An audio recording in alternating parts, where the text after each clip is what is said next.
مرحبا أصدقائي وصديقاتي بحلقة جديدة من حلقات مع دارين. اليوم رح أكمل حديث عن حي الشيخ جراح، ورح أحكي اليوم بالحلقة الثانية عن الحي وتاريخه وأهميته وليش الاحتلال بده يستولي عليه. يقع حي الشيخ جراح في الجانب الشرقي من البلدة القديمة في مدينة القدس، ويعتبر من أوائل الأحياء الفلسطينية خارج نطاق سور القدس. تزيد مساحته عن 800 دنم وعدد سكانه حوالي 38 ألف نسمة. قبل أكثر من 900 سنة تأسس حي الشيخ جراح، وأجا اسم هذا الحي نسبة إلى الأمير حسام الدين بن شرف الدين عيسى الجراحي، واللي هو كان طبيب القائد المسلم صلاح الدين الأيوبي. وللعلم فقط، لحد اليوم ما زال ضريح الطبيب حسام الدين الجراحي موجود في الحي. في عام 1905 كان يضم حي الشيخ جراح 167 عيلة بيعيشوا في 167 قصر، وما كان يسموه بهداك الوقت حي إنما قرية، كانوا يقولوا قرية الشيخ جراح لأنها كانت كبيرة وكانت تحوي كتير سكان وناس عايشين فيه. في حي الشيخ جراح في كتير معالم حلوة وتاريخية وما زالت موجودة لحد الآن، ومنها مسجد الشيخ جراح اللي تم بناؤه عام 1895 واللي بقع جنب الزاوية الجراحية اللي بناها الأمير حسام الدين بن شرف الدين عيسى الجراحي. وفي صورة قديمة مؤرخة لفترة الحرب العالمية الأولى ما بين سنة 1914 ل 1918 بيظهر فيها عشرات من الجنود الأتراك وهم بيحملوا أسلحتهم وبمروا من جنب الزاوية الجراحية، وبتظهر أيضا المئذنة بخلفية الصورة. كيف ما بنشوف بالصورة بيظهر كمان بجانب الزاوية أرض كبيرة فارغة مزروعة بأشجار الزيتون وعدد قليل من المنازل والبيوت، وبعض المنازل ما زالت موجودة لحد الآن وهي لعائلات عريقة وجدا معروفة في المدينة. ثاني معلم موجود في حي الشيخ جراح هو قصر رباح أمين الحسيني، واللي معروف باسم فندق الأمريكان كولوني اليوم. هذا القصر كتير قديم ومشهور، تم بناؤه سنة 1860. عاش فيه رباح أمين الحسيني مع زوجاته الأربعة، ولأنه ما أنجب أولاد قام ببيع البيت لعائلة كولوني اللي أجوا على القدس من شيكاغو واللي حولوه بدورهم لفندق عام 1902.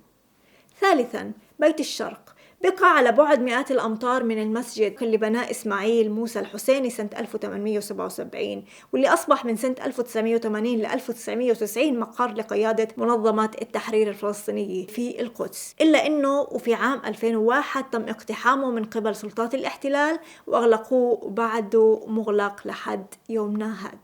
رابعاً، قصر مفتي القدس الحاج أمين الحسيني رحمة الله عليه اللي بناه الشيخ طاهر الحسيني والد الحاج أمين الحسيني عام 1840، واللي استولت عليه سلطات الاحتلال وأغلقته أيضاً. مع الوقت أقام الاحتلال مستوطنة على الأرض المحيطة له، وفي الفترة الأخيرة وبالتحديد من شهر شباط من هاي السنة سنة 2021 في جمعية استيطان اسمها عطيرات كوهانيم عم بتخطط لتحول هذا القصر لكنيس لإكمال مشروع تهويد القدس وحي الشيخ جراح بالذات. وبدي أذكر هون إنه مفتي فلسطين الحاج أمين الحسيني هو من أحد أبرز القيادات الفلسطينية في القدس.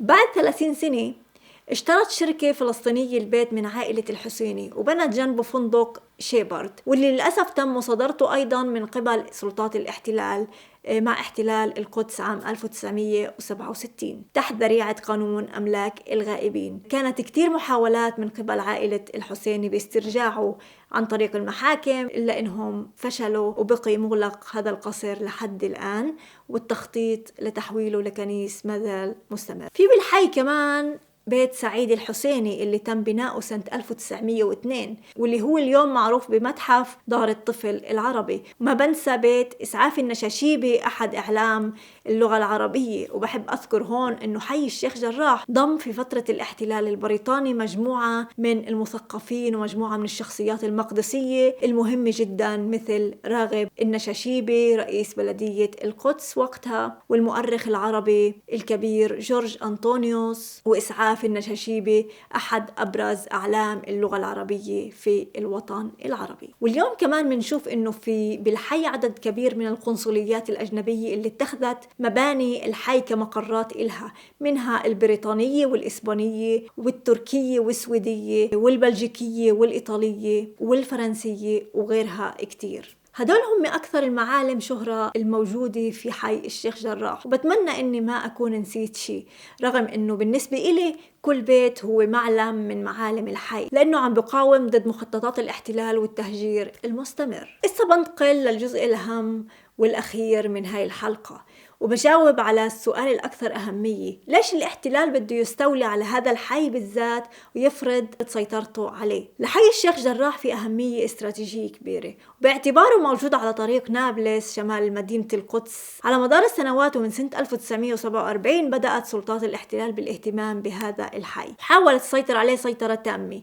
لأنه لما بيسيطروا عليه بيقدروا يسيطروا على طريق القدس عمليا، وهيك بيقدروا يقطعوا كل اتصال بين الجزء العربي من المدينة والجزء الشمالي من فلسطين. يعني بكلمات أخرى الاحتلال بده يستولي على الحي عشان يمنع الترابط الجغرافي الفلسطيني مع أسوار القدس القديمة، وبنفس الوقت تطويق البلدة القديمة بالاستيطان وفصلها عن امتدادها الشمالي ومنع اتصال الأحياء الفلسطينية مع بعضها البعض. بنهي هون الحلقة الثانية من حلقات الشيخ جراح. في الحلقة الجاية رح أحكي عن قصة تهجير عائلة فوزي الكرد المعروفة بأم كامل الكرد، وبنهي الحديث بتحية لأسرانا وأسيراتنا في سجون الاحتلال، وبتمنى لهم الحرية القريبة بإذن الله، والترحم على شهدائنا، وتحية أيضا لكل مناضل بقاوم هذا الاحتلال وبناضل من أجل فلسطين. وعلشان أقدر أكمل الرسالة لازم تقدموا لي دعمكم، وأنا بحاجة لدعمكم